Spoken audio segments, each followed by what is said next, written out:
दूर से घोड़ों के टापों की आवाज आई। जफर और उसके सिपाही जो मलका का पीछा कर रहे थे, झाड़ियों को चीरते हुए नमूदार हुए। वो रही मलका, और देखो उसके साथ वो लड़की, वही है जिसके पास शाही याकूत था। सिपाहियों के चलाने पर आसिफा सहम गई।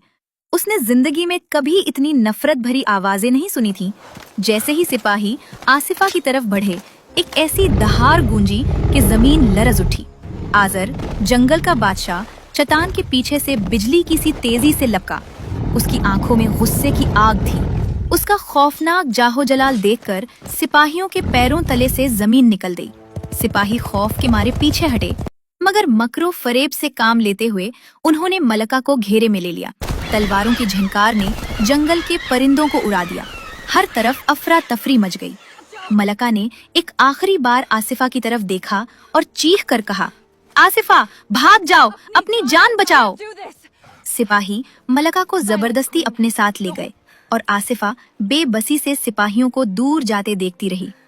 आजर ने सिपाहियों का ताकुब करना चाहा, मगर वो पहले ही घोड़ों पर सवार महल की ऊंची दीवारों के पीछे गायब हो चुके थे। अब सब्ज़ार जंगल का सुकून आसिफा के लिए मातम बन गया था। वो आजर की गार में बैठी सारा दिन रोती रहती। उसे अपनी माँ की वो सिसकियां और सिपाहियों का जुल्म याद आता तो उसका दिल कटने लगता। जंगल की हवाएं भी अब उसे उदास लगने लगी थीं। एक दिन जंगल की सरहद पर लकड़हारों की बातों से आसिफा को मालूम हुआ कि महल में सफाई करने के लिए नई खादमाओं की जरूरत है। आसिफा के जहन में एक तरकीब आई। उसने फैसला किया कि वो अपनी पहचान छुपाकर महल जाएगी ताकि वो अपनी माँ से मिल सके। जब उसने ये बात आजर को बताई तो शेर ने गुस्से से नफी में सर हिलाया और आसिफा को उसकी इजाजत न दी। वो जानता था कि वो महल इस मासूम लड़की के लिए कितनी खतरनाक जगह है। आसिफा ने रोते हुए आजर की गर्दन में बाहें डाल दी। वो मेरी माँ है। उसने मुझे लहरों के हवाले किया था ताकि मैं जी सकूं। अब मेरी बारी है कि मैं उसे इस जहन्नम से निकालूं। मुझे जाने दो, वरना मैं जीते जी मर जाऊंगी। आसिफा की आंखों में अज़्म की आग देखकर आजर की सख्ती पिघल गई। उसने धीरे से अपना सर आसिफा के कंधे पर रखा और उसे इजाजत दे दी। आसिफा ने महसूस किया कि आजर की आंखों में भी एक आंसू था जो उसकी जुदाई के गम में टपका था। उसने अपना शाही याकूत एक पुराने कपड़े में लपेटकर सीने से लगाया। अपने चेहरे पर मिट्टी मिली ताकि उसकी फितरी चमक छुप जाए और अपना लिबास तब्दील कर लिया। वो अब एक मामूली गरीब लड़की लग रही थी। महल पहुंचकर उसने जफर को अपना नाम आसिया बताया। उसे एक खादमा के तौर पर रख लिया गया क्योंकि उसे पौधों और जड़ी बूटियों की पहचान थी जो शाही हकीम के काम आ सकती थी।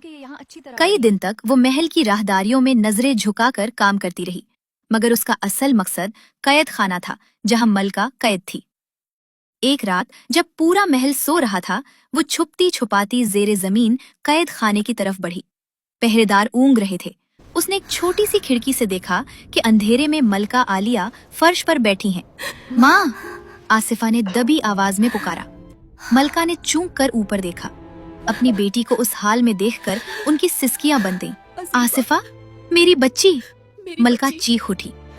मलका ने उसे सीने से लगा लिया और दोनों माँ बेटी की आंखें अश्कबार हो गईं।